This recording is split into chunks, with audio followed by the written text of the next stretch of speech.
Hello मेरे dear students, तो कैसे हैं आप सब। तो आशा करता हूँ बच्चों आप सब बहुत ही अच्छे होंगे। तो बच्चों मैं हूँ कैफ और आज हम लोग करेंगे क्लास 9th का साइंस का चैप्टर 11 अध्याय 11, जिस अध्याय का नाम है कार्य तथा ऊर्जा। बच्चे ये जो चैप्टर है आपके बोर्ड एग्जाम के लिए काफ़ी महत्वपूर्ण है बच्चों। ठीक है, तो ये जो चैप्टर है बच्चों, इस चैप्टर का जितने भी एमसीक्यू टाइप से क्वेश्चन बनते हैं बच्चों, ठीक है, जो बोर्ड एग्जाम के लिए काफ़ी इंपॉर्टेंट है और जो बार बार परीक्षाओं में पूछा जाता है सवाल, उन सभी सवालों को हम लोग इस वीडियो में पूरा का पूरा कंप्लीट करेंगे। तो बच्चों यदि आप क्लास 9th में हैं तो आप इस वीडियो को पूरा से पूरा ज़रूर देखिएगा, क्योंकि ये वीडियो आप लोग के लिए काफ़ी इंपॉर्टेंट होने वाली है। ठीक है, तो चलिए ज़्यादा लेट ना करते हुए हम लोग इस चैप्टर का जितने भी इम्पॉर्टेंट क्वेश्चन हैं उन सभी क्वेश्चन को हम लोग अब देखते हैं। ठीक है, और बच्चों आप लोग को बता दो, आप हमारे चैनल पे नए हैं तो सब्सक्राइब करके बेल आइकन बटन को भी ज़रूर प्रेस कीजिएगा और लाइक ज़रूर कीजिएगा। ठीक है, और पूरी वीडियो देख लेने के बाद एक प्यारा सा कमेंट ज़रूर कीजिएगा। तो चलिए स्टार्ट करते हैं इस क्वेश्चन की तरफ। देखिए क्वेश्चन सबसे पहला नंबर क्या है, पहला इंपॉर्टेंट क्वेश्चन क्या लिखा हुआ है, बल एवं विस्थापन का गुणनफल कहलाता है। ठीक है, तो बल एवं विस्थापन का गुणनफल क्या कहलाता है बच्चों, चार ऑप्शन दिया हुआ है, ऊर्जा, शक्ति, संवेग, कार्य। ठीक है, तो आप लोग को पता होना चाहिए बच्चों, जो कार्य का सूत्र जो होता है वो होता है बल इंटू विस्थापन, बल इंटू विस्थापन। ठीक है, तो यहाँ पे क्या बोला है, बल तथा विस्थापन का गुणनफल। ठीक है, बल एवं विस्थापन का गुणनफल क्या कहलाता है, तो बल और विस्थापन का गुणनफल क्या कहलाता है, कार्य। ठीक है, कार्य का ही फॉर्मूला क्या होता है, बल इंटू विस्थापन। तो याद रखिएगा बच्चों, इसको हम लोग अगर इंग्लिश में लिखना चाहें तो W वर्क बराबर बल को हम लोग फोर्स लिखते हैं और विस्थापन को हम लोग S से लिखते हैं। किससे लिखते हैं, विस्थापन या दूरी को हम लोग S से लिखते हैं। ठीक है, तो ये इसका फॉर्मूला होता है, याद रखना है आप लोग को। ठीक है बच्चों, मैं हर क्वेश्चन को पूरा एक्सप्लेनेशन के साथ मैं इसे पूरा करवाने का प्रयास करूंगा। ठीक है, तो ये आप लोग इसको याद कर लो, स्क्रीनशॉट ले लो। ठीक है, इसको ऑप्शन नंबर डी इसका राइट हो जाएगा। आगे बढ़ते हैं हम लोग, निम्न में कौन सही है। ठीक है, तो अभी जस्ट हमने बताया कि कार्य का सूत्र क्या होता है, बल इंटू विस्थापन। ठीक है, तो ऑप्शन नंबर देखिए यहाँ पे बी में जो है ये राइट लग रहा है ना, क्यों, क्योंकि कार्य का फॉर्मूला क्या होता है, बल इंटू विस्थापन। ठीक है, तो ऑप्शन नंबर बी इसका राइट हो जाएगा। आगे बढ़ते हैं बच्चों, कार्य है, तो बताइए इसमें कार्य क्या है बच्चों। ठीक है, कार्य सदिश राशि है या ना तो सदिश है ना ही अदिश है, या अदिश है सिर्फ, या फिर केवल संख्या है। तो आपको बताना है बच्चों इसमें से कौन सा आंसर सही है। ठीक है, तो सदिश राशि उसको बोलते हैं बच्चों जिसमें परिमाण के साथ साथ दिशा भी हो, उसको हम लोग सदिश राशि कहेंगे, और जिसमें परिमाण के साथ साथ दिशा ना हो, है ना, तो उसको हम लोग अदिश कहेंगे। तो यहाँ पे कार्य जो है, कोई कार्य को हम लोग दिशा नहीं देखते हैं कि ये इतना दिशा हुआ काम, वो ऐसा कोई काम ऐसा दिखते नहीं है। ठीक है, तो ये एक अदिश राशि है बच्चों। ठीक है, ऑप्शन नंबर सी इसका राइट हो जाएगा। ठीक है, चलो आगे बढ़ते हैं हम लोग, कार्य को दर्शाया जाता है। तो कार्य को कैसे दर्शाया जाता है, तो कार्य को अभी हम जस्ट अपनी भी फॉर्मूला बताए थे कि W बराबर फोर्स इंटू एस, है ना, बल इंटू विस्थापन। तो ये फॉर्मूला बताए थे। तो देखो कौन सा ऑप्शन में है बच्चों, तो ऑप्शन नंबर 1 में ही है, तो ऑप्शन नंबर 1 इसका राइट हो जाएगा। ठीक है, आगे बढ़ते हैं बच्चों हम लोग, आगे क्या क्वेश्चन दिया हुआ है, कार्य का एसआई मात्रक क्या है। तो कार्य का जो एसआई मात्रक है बच्चों वो जूल है। क्या है, जूल है। ठीक है, जूल, कार्य का एसआई मात्रक क्या बताएं, जूल। ठीक है, देखो इसको एक ट्रिक याद करने का बताता हूँ बच्चों, दो चीज बताऊंगा। ठीक है, ध्यान रखिएगा, कार्य का एसआई मात्रक कैसे याद रखना है, और एक और जो होता है शक्ति का एसआई मात्रक कैसे रखना है, याद कैसे रखना है, वो चीज़ है। ठीक है, ट्रिक है, इसमें अप्लाई कुछ मत कीजिएगा। तो कार्य से क्या होता है, का से काजू, है ना, तो काजू जो होता है, अगर आप देखते हैं काजू, तो का कार्य हो गया और जू से मतलब जूल हो गया। ठीक है, और शक्ति का एसआई मात्रक क्या होता है बच्चों, तो ये याद रखना, वाट। ठीक है, शक्ति का एसआई मात्रक क्या होता है, वाट। ठीक है, तो दो चीज याद रखना कि कार्य का क्या याद करना है, काजू, है ना, मतलब कि कार्य का सही मात्रक जूल, और शक्ति इसका मतलब क्या होता है, शक्तिमान, सबका वाट लगा देता है ना। तो इस तरीके से आप कोई भी एक ट्रिक के माध्यम से आप इसको याद कर सकते हैं। ठीक है, तो शक्ति का सही मात्रक वाट। ठीक है, इसका स्क्रीनशॉट ले लो बच्चों। ठीक है, क्योंकि दोनों एग्जाम में पूछता है, डायरेक्ट पूछता है कार्य का सही मात्रक, शक्ति का सही मात्रक। ठीक है, तो याद रखना है। तो इसका ऑप्शन नंबर कौन सा हो जाएगा हम लोग का, जूल, है ना। चलो आगे बढ़ते हैं हम लोग 6 नंबर सवाल में। क्या लिखा हुआ है, यदि किसी पिंड का विस्थापन शून्य हो, ठीक है, किसी पिंड का, कोई भी वस्तु का हमारा विस्थापन शून्य हो तो बल द्वारा उस पिंड पर किया गया कार्य क्या होगा। ठीक है, तो याद रखिएगा बच्चों कि अगर कोई पिंड का विस्थापन 0 हो गया तो उस पर जो बल द्वारा उस पर पिंड पर किया गया जो कार्य होगा वो 0 जूल होगा, यानी कि ऑप्शन नंबर ए इसका राइट हो जाएगा। ठीक है, याद रखना है। आगे बढ़ते हैं हम लोग, जूल का मात्रक है, तो जूल जो मात्रक है किसका है, तो कार्य का, तो सबसे पहले बात है कार्य का मात्रक है। ठीक है, शक्ति का है क्या, नहीं, तो शक्ति का तो वाट है ना, तो ये तो गलत हो गया, शक्ति का ये तो गलत हो गया, शक्ति का तो वाट है। कार्य और ऊर्जा का, हाँ, कार्य का और ऊर्जा का दोनों का मात्रक जो है बच्चों वो जूल होता है। ठीक है, तो याद रखना है, ऑप्शन नंबर सी इसका राइट हो जाएगा। ठीक है, आगे बढ़ते हैं बच्चों, क्या लिखा हुआ है, कार्य करने की क्षमता को कहते हैं, तो कार्य करने की क्षमता, कार्य करने की जो कैपेसिटी होती है उसको क्या कहते हैं, ऊर्जा, बल, शक्ति, दाब। तो बताइए बच्चों इसमें से कौन सा आंसर सही हो जाएगा, तो कार्य करने की क्षमता को हम लोग ऊर्जा कहते हैं, ऊर्जा यानी कि एनर्जी। ठीक है, आप कोई भी कार्य को कितने करते हैं, कितना करते हैं, ज़्यादा करते हैं, कम करते हैं, उस काम को पूरा कर लेते हैं या हाफ काम करते हुए थक जाते हैं, तो आपके पास जितना एनर्जी होगा, जितना क्षमता होगा, कैपेसिटी होगा, उतना ही तो करेंगे ना। तो कार्य करने की क्षमता को क्या कहते हैं, ऊर्जा कहते हैं, एनर्जी कहते हैं। तो ऑप्शन नंबर ए इसका राइट हो जाएगा। आगे बढ़ते हैं हम लोग, किसी वस्तु पर बल 5 न्यूटन बल लग रहा है, बल की दिशा में वस्तु 2 मीटर विस्थापित किया गया तो कार्य क्या होगा। ठीक है, तो कार्य का भी हमने फॉर्मूला क्या बताया बच्चों, कार्य का जो फॉर्मूला बताया था बल इंटू विस्थापन, क्या बताया था, बल इंटू विस्थापन। ठीक है, इंग्लिश में अगर मैं इसको लिखते हैं तो W बराबर बल को फोर्स और विस्थापन को हम लोग एस से मेजरमेंट करते हैं। तो W यहाँ पे कितना, देखिए 5 न्यूटन बल लग रहा है ना, तो 5 न्यूटन बल लग रहा है, तो फोर्स मतलब कि कितना लग रहा है 5, और एस विस्थापित कितना हो रहा है 2, तो 5 दूनी 10, कितना हो जाएगा 10। इसका मतलब जो काम किया जा रहा है वो 10 किया जा रहा है, और कार्य का इकाई मात्रा क्या होता है, जूल, तो इसका आंसर किस में आएगा, जूल में। यानी कि 5 न्यूटन बल लग रहा है और वस्तु कितना विस्थापित हो रहा है 2 मीटर, तो इसका कार्य कितना हो जाएगा 10 जूल। ठीक है, तो ऑप्शन नंबर सी इसका राइट हो जाएगा।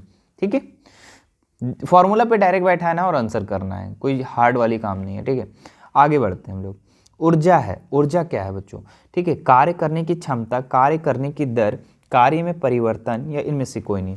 तो अभी जस्ट हमने बताया बच्चों कि कार्य करने की क्षमता को क्या कहते हैं, तो ऊर्जा कहते हैं। इसका मतलब ऊर्जा क्या है, ऊर्जा है कार्य करने की क्षमता, ऑप्शन वही चीज़ है। ठीक है, जो पिछले बार क्वेश्चन किए थे कार्य करने की क्षमता को क्या कहते हैं, तो यहाँ पे जस्ट उल्टा क्वेश्चन कर दिया है, क्या बोला, ऊर्जा है, तो ये क्या है, कार्य करने की क्षमता, सिंपल सी बात है ना। आगे बढ़ते हैं बच्चों। ठीक है, बहती हवा में कौन सी ऊर्जा होती है। ठीक है, तो देखिए बहती हवा में, जैसे कि बह रहा है हवा, तो कौन सा ऊर्जा होता है, स्थितिज ऊर्जा, गतिज ऊर्जा, इनमें से कोई नहीं, विद्युत ऊर्जा। तो बच्चों आप लोग को पता है कि बहती हवा कैसा है, गतिमान है ना, तो ये गतिज ऊर्जा है। ठीक है, ऊर्जा 2 तरह से होता है बच्चों, एक होता है स्थितिज ऊर्जा, एक गतिज ऊर्जा। ठीक है, तो स्थितिज ऊर्जा क्या होता है, उसको हम लोग पोटेंशियल एनर्जी कहते हैं, और गतिज ऊर्जा को हम लोग काइनेटिक एनर्जी भी कहते हैं। ठीक है, चलो अभी हम आगे बताते हैं इसको, स्थितिज ऊर्जा और गतिज ऊर्जा को क्लियर में। ठीक है, खींचे हुए रबड़ के छल्ले में कौन सी ऊर्जा संचित होती है। ठीक है, अगर हम एक रबड़ को, जैसे मान लो कि ये रबड़ है और इस रबड़ को हम ऐसे खींच लेते हैं, ठीक है, ये रबड़ को हम ऐसे यहाँ से हाथ से पकड़ के खींच लेते हैं बीच से। ठीक है, तो रबड़ के छल्ले में तो कौन सी ऊर्जा होता है बच्चों, तो ध्यान रखना है कि अब जब यहाँ पे पहले तो जो रबड़ था इस तरीके से, अब हम बीच से ऐसे खींच लिए, ठीक है, और यहाँ पे हम अभी रोक के रखे हैं। ठीक है, हम जैसे इसको छोड़ेंगे तो ये रबड़ इधर फिका जाएगा, है ना। तो यहाँ पे कौन सा ऊर्जा हो गया बच्चों, ये स्थितिज ऊर्जा है। ठीक है, ये पोटेंशियल एनर्जी में क्या होता है, स्थितिज ऊर्जा में, कि ये इसमें उतना एनर्जी है कि ये आगे जा सकता है। ठीक है, तो इसको स्थितिज ऊर्जा कहते हैं। ठीक है, तो ऑप्शन नंबर ए इसका राइट हो जाएगा। आगे बढ़ते हैं बच्चों हम लोग, कार्य करने की दर को कहते हैं, तो कार्य करने की दर को क्या कहते हैं बताइए बच्चों, ऊर्जा, शक्ति, बल या दाब। तो इसमें से 4 ऑप्शन है, आपको सही सही उत्तर बताना है। तो इसका जो राइट आंसर हो जाएगा बच्चों, कार्य करने की दर को हम लोग शक्ति कहते हैं। ठीक है, तो ऑप्शन नंबर बी इसका राइट हो जाएगा। आगे बढ़ते हैं हम लोग, धनुष की तनित डोरी में कौन सी ऊर्जा संचित होती है। देखिए जो ये इंसान दिख रहा है, ये बंदा दिख रहा है, तो ये बंदा देखिए क्या कर रहा है, जो धनुष है उससे यहाँ पे कमान खींच करके और यहाँ खींच रहा है, ठीक है। तो इसमें से कौन ऊर्जा, स्थितिज ऊर्जा, ऊष्मीय ऊर्जा, गतिज ऊर्जा, रासायनिक ऊर्जा।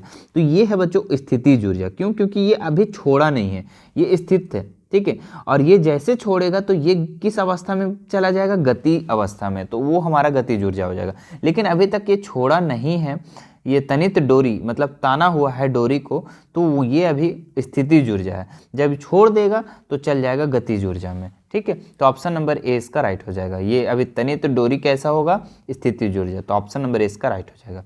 आगे बढ़ते हैं बच्चों, कमानीदार घड़ी में संचित ऊर्जा है। अब देखिए कमानीदार घड़ी, अभी तो डिजिटल घड़ी हो गया बच्चों, पहले आपका चाबी जो घुमाने वाला घड़ी होता था ना, चाबी से घुमाते थे और वैसा घड़ी होता था, ठीक है। जितना आप घुमाते थे वो उतना घूमता था। आप देखे होंगे बच्चा वाले जो गाड़ी होता है ना, गाड़ी बच्चे में, एक मिनट, गाड़ी भी बनाने नहीं आ रहा मुझे ना, चलो, जो इस तरीके से गाड़ी होता था बच्चों वाले का, है ना, तो यहाँ पे क्या होता था, एक घुमाने वाला होता था जिसको हम लोग उल्टा घुमाते थे और घुमाने के बाद छोड़ देने के बाद ये कहाँ चला जाता था, आगे बढ़ने लगता था, ठीक है। तो यहाँ पे बोल रहा है एक कमानीदार घड़ी जो है इस तरीके से घुमाने वाला, उसमें संचित ऊर्जा कैसी रहती है, स्थितिज ऊर्जा, विद्युत ऊर्जा, रासायनिक ऊर्जा। तो ये बच्चों स्थितिज ऊर्जा में हो जाएगा। क्यों? क्योंकि ये इसको हम अगर घुमाते हैं तो ये सारा जो स्प्रिंग दिख रहा है ये सारा सट जाएगा, ठीक है। और उसके बाद एक यहाँ पे क्या हो जाएगा, इसमें एनर्जी भर जाएगा, ठीक है। अब जैसे ही छोड़ेंगे तो धीरे धीरे ये एनर्जी अपना लॉस करने लगेगा, ठीक है, और ये गाड़ी जो है आगे बढ़ने लगेगा, ठीक है। तो यहाँ पे जब हम संचित ऊर्जा अगर हम यहाँ पे संचित करके रखें, इसमें है ना, जमा करके रखें, तो इसको हम लोग स्थितिज ऊर्जा के नाम से जानते हैं, ठीक है।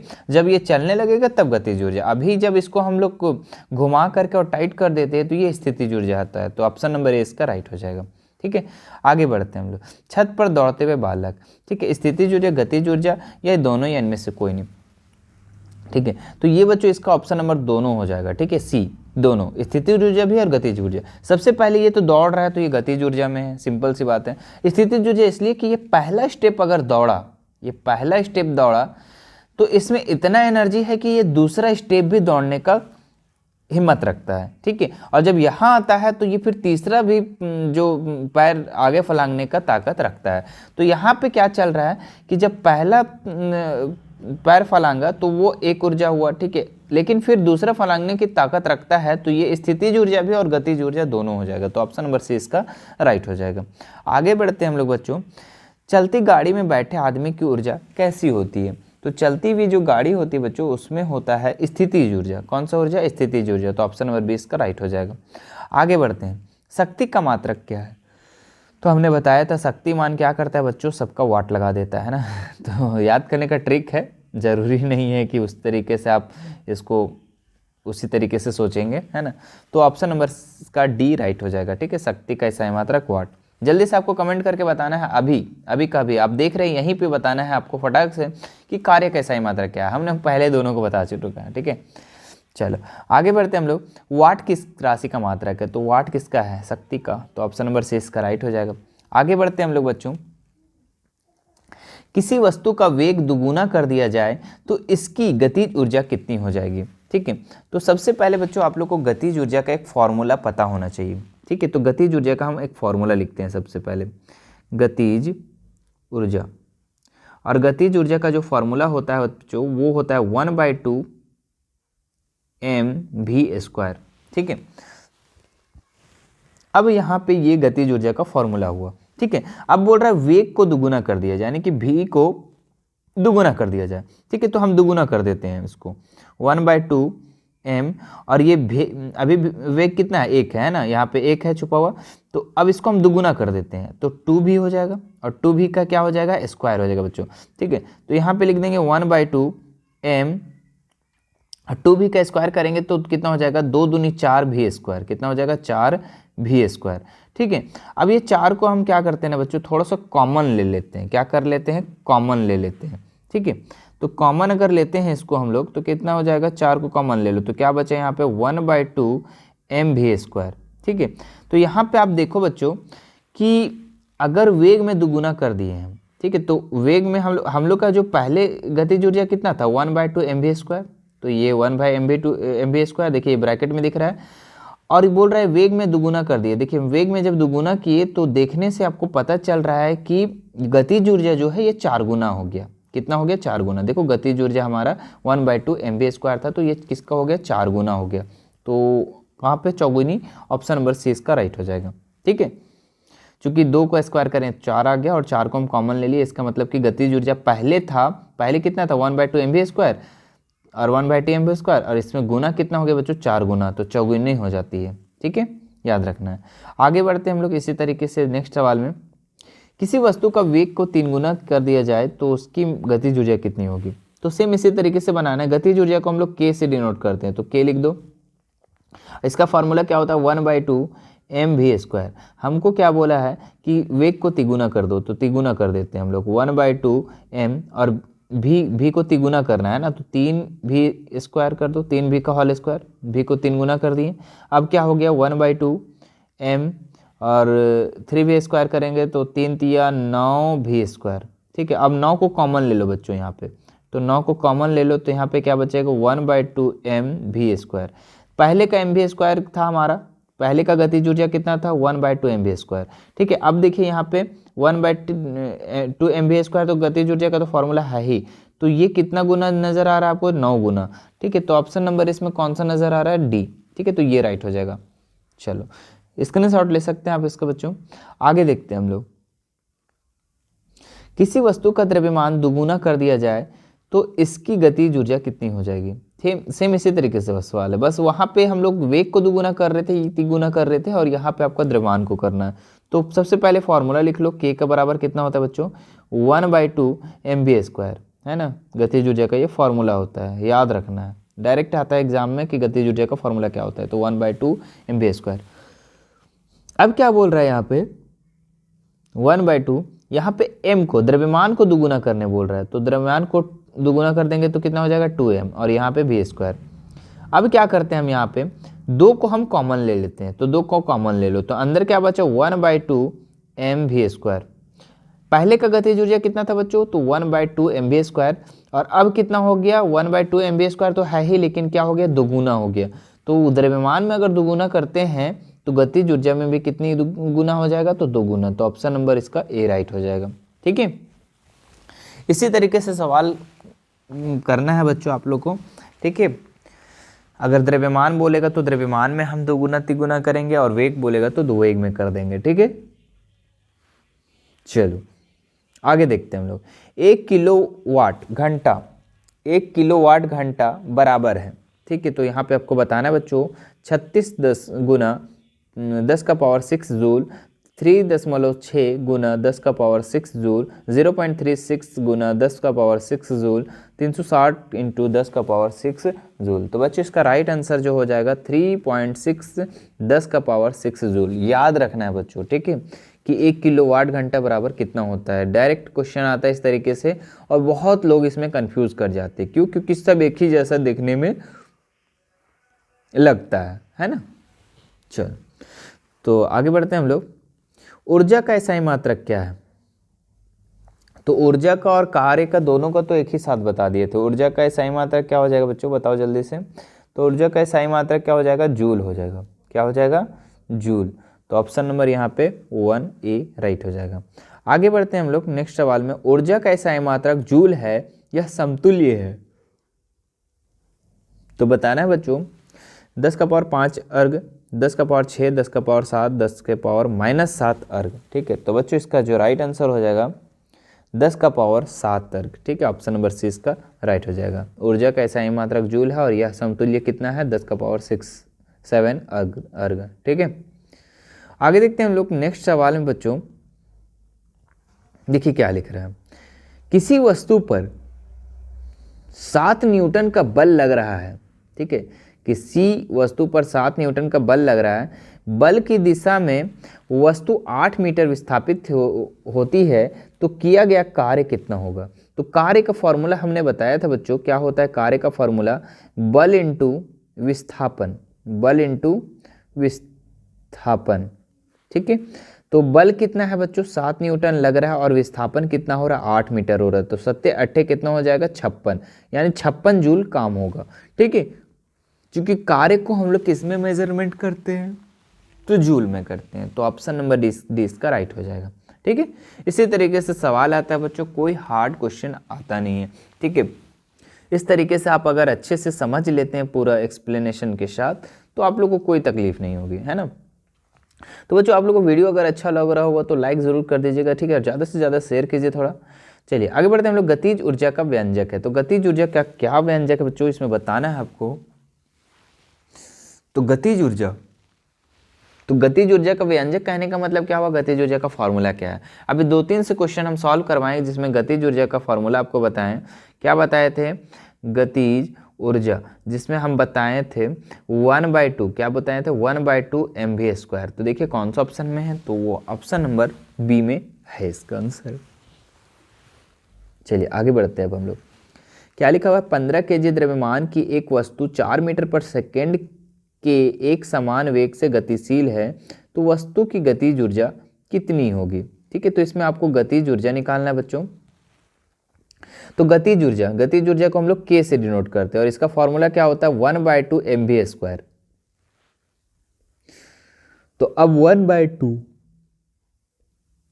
द्रव्यमान कितना है बच्चों, m का मतलब मास होता है और कितना है ये 15 kg, तो 15 लिख देंगे।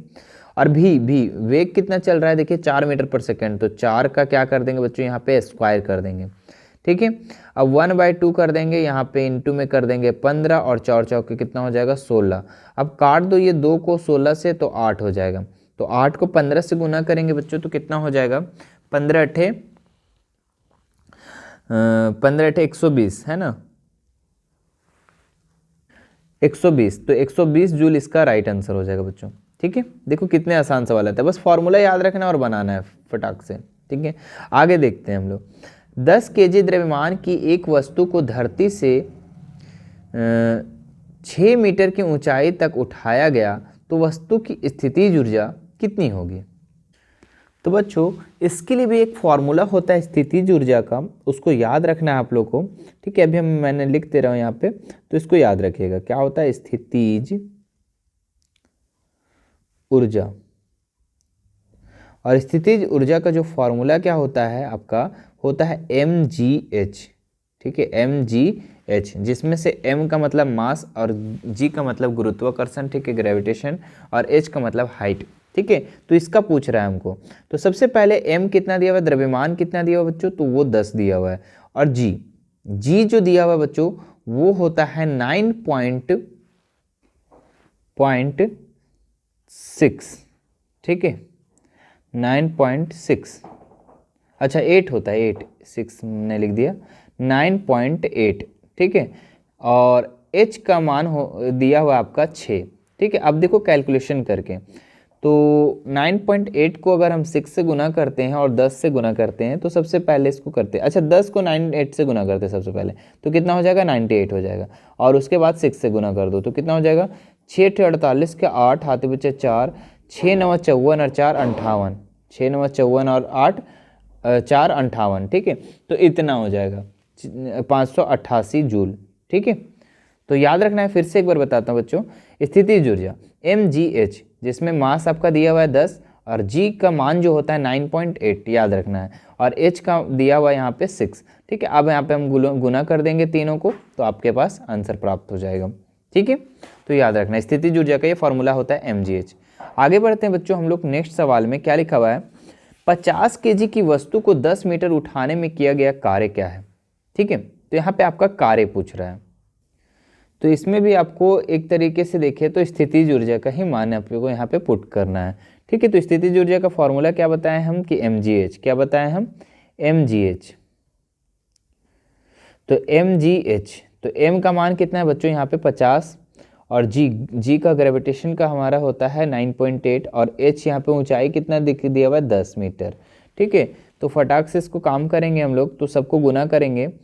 तो सबसे पहले 9.8 को 10 से जब गुना करेंगे तो कितना हो जाएगा 98 हो जाएगा, और 98 को फिर 50 से जल्दी से गुना करो तो कितना हो जाएगा 8 × 5 = 40 का 0 हाथ बचे 4, 9 × 5 = 45 और 4 = 49 और एक 0, यानी 4900 जूल। कितना आंसर हो जाएगा? 4900 जूल। तो ऑप्शन नंबर सी इसका राइट हो जाएगा। ठीक है, जब इस तरीके से सवाल है कि इसका वस्तु 50 केजी की वस्तु है, द्रव्यमान दिया हुआ है और 10 मीटर ऊपर उठाने में किया गया कार्य कितना होगा, तो आपको इस तरीके से बना देना है। चलिए आगे बनाते हैं बच्चों हम लोग नेक्स्ट सवाल में। क्या लिखा हुआ है? 40 केजी द्रव्यमान का एक पिंड धरती से 5 मीटर ऊंचाई तक उठाया जाता है, इसका स्थितिज ऊर्जा कितना होगा? तो सेम इसी तरीके से बनाना है बच्चों स्थितिज ऊर्जा। तो स्थितिज ऊर्जा का फॉर्मूला क्या होता है? यहाँ पे स्थितिज ऊर्जा का फॉर्मूला होता है mgh। तो m का मान यहाँ पे 40 दिया हुआ है, 40 लिख देंगे। g का मान कितना होता है? 9.8 और h का मान आपका यहाँ पे दिया हुआ है कितना? h का मान आपका 5 मीटर दिया हुआ है ना, तो 5 लिख देंगे। अब सबको गुना कर दो फटाक से। तो कितना हो जाएगा बच्चों यहाँ पे बताओ जल्दी से। 8 को 4 से गुना करो तो 8 चौके 32 का 2, हाथ बचा 3 और 9 चौके 36, 36 और 3 कितना होता है? 39, 392 और गुना 5 है ना, गुना 5। देखिए ये जीरो तो खत्म हो जाएगा क्योंकि पॉइंट दिया हुआ था। अब गुना कर दो इसको फटाक से। तो 5 दूनी 10 का 0, हाथ बचा 1, 9 बचे 45, 45 और 1 46 का 6 हो गया। 1 मिनट बच्चों, थोड़ा सा देखिए मिस हो रहा है यहाँ पे। क्या हो रहा है कि हम लोग का जी का मान 9.8 यहाँ नहीं लिखना है, क्योंकि यहाँ पे जी का मान पहले से दे रखा है। देखिए कितना दे रखा है? 10 मीटर। कितना लिखा हुआ है? 10 मीटर। तो 10 दे देंगे और आपका कितना हो गया था? ऊंचाई 5 हो गया था, है ना। तो कितना हो जाएगा यहाँ पे? जल्दी से गुना करो। 4 पचे 20 और 2 0, यानी कि 4 पचे 20 और 2 0 है ना, तो 20 और 2 0 2000, यानी 2000 जूल इसका राइट आंसर हो जाएगा। ठीक है, तो ये था बच्चों आप लोग का, इसका जो आंसर हो जाएगा आप लोग का ऑप्शन नंबर बी। ठीक है, तो ये था बच्चों आप लोग का पूरा इस चैप्टर का पूरा इम्पॉर्टेंट क्वेश्चन। ठीक है, तो ये था बच्चों पूरा का पूरा इंपॉर्टेंट क्वेश्चन। उम्मीद है कि ये पूरे आपके क्वेश्चन को समझ में आ गया होगा। ठीक है, तो समझ में आ गया होगा बच्चों तो लाइक ज़रूर कीजिएगा। ठीक है, और ज़्यादा से ज़्यादा शेयर कर दीजिए सभी बच्चों को, ताकि सभी को इसका लाभ मिल सके। और बच्चों आप लोग को इसका और भी चैप्टर को अगर देखना है तो आप हमारे डिस्क्रिप्शन बॉक्स में इसका लिंक हम दे देते हैं वहाँ से जाकर आप इसका पूरा प्लेलिस्ट को चेक कर सकते हैं, देख सकते हैं। और भी सब्जेक्ट का देखना चाहते हैं तो आपका एक प्लेलिस्ट दिया गया है, वहाँ से आप हमारे चैनल पर जाकर विजिट कीजिए, देखिए, समझ में पूरा आ जाने वाला है। ठीक है, मिलते हैं नेक्स्ट वीडियो में। धन्यवाद।